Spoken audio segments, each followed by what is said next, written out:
इस कथा में, भागवत कथा में, कौन सा प्रसंग सबसे अधिक प्रेरणादायी है? भागवत कथा में भागवत के माध्यम में ही जो गोकर्णोपाख्यान है, गोकर्ण जी ने अपने पिताजी आत्मदेव जी के लिए चतुश्लोक की भागवत सुनाई। 4 श्लोकों में जो दिव्य उपदेश दिया है उसको कहते हैं गोकर्ण गीता। जी।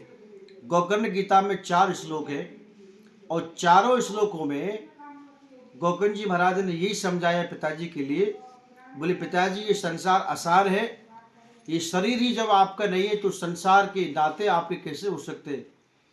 ये संसार अंधा कुआं है, सबको त्याग करके भगवान का भजन करो। कि देहे स्तिमास रुदिरे भीमतिम त्वजत्वम जाया सुतादिषु सदा ममतां विमुञ्चे पश्यानिशं क्षणविदं क्षणभङ्गनिष्ठं वैराग्य राग रस को भव भक्ति निष्ठ है। ये देह किससे बना हुआ है? ये 5 तत्वों से मिलकर के बना है। जब पिताजी 5 तत्व भी शाश्वत नहीं है, ये भी एक जैसे रहने वाले नहीं है, ये भी इनकी भी जो है इनको भी नष्ट होना है, तो शरीर तो नाशवान है ही। इसलिए आप धर्म का आश्रय लेकर के साधु पुरुषों की सेवा करते हुए और भगवान की भक्ति करते हुए भगवान के परम धाम को प्राप्त हो जाओगे। तो ये सबसे बड़ा प्रसंग है, इसको गोकर्ण गीता कहते हैं। और भागवत जी में प्रथम स्कंद में जिस समय पांडवों के लिए, जब पांडवों में और कौरवों में युद्ध हुआ था, तो उसको बोलते हैं महाभारत। महाभारत के युद्ध के बाद में जब कौरवों की मृत्यु हो गई, धृतराष्ट्र के सब पुत्र मारे गए पांडवों के हाथों, पांडवों की विजय हो गई, तो एक दिन धर्मराज जी मुंह लटकाए बैठे हुए थे। भगवान ने पूछा, बोले धर्मराज जी क्या कारण है, कैसे उदास हो?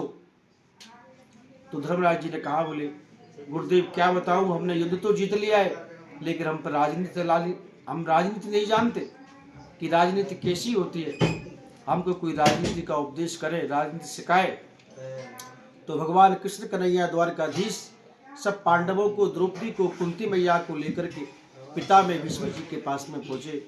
और पिता में भीष्म जी ने जो दिव्य उपदेश दिया है, दान धर्मान राजधर्मान मोक्ष धर्मान विभाग से समास अभ्यास योगी ने सबको जो है समझाया।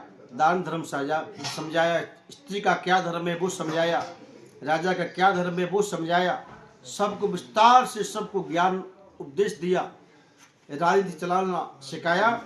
और लास्ट में भगवान द्वारकाधीश पीछे खड़े थे और पिता में भीष्म जी ने अर्जुन से पूछा, बोले अर्जुन वो तुम्हारा ममेरा भाई नहीं आया, आपके मामा का बेटा नहीं आया? बोली कौन? बोली वही द्वारकाधीश। तो द्वारकाधीश जी आगे निकल कर के आए और पिता में भीष्म जी के सामने खड़े हो गए। पिता में भीष्म जी ने भगवान को प्रणाम किया और अंतिम समय में 11 श्लोकों में भगवान द्वारकाधीश की पिता में भीष्म जी ने भीष्म स्तुति करी है। ये भागवत में सबसे बड़ी स्तुति है। इससे हमारे जीवन में ये शिक्षा मिलती है कि अंतिम समय में भगवान को याद करना चाहिए, क्योंकि भगवान के सिवा संसार में कोई किसी का नहीं है। ये अंतिम सहारा है, क्योंकि जन्म जन्म मुझ जतन कराई, अंत राम मुख आवत नहीं।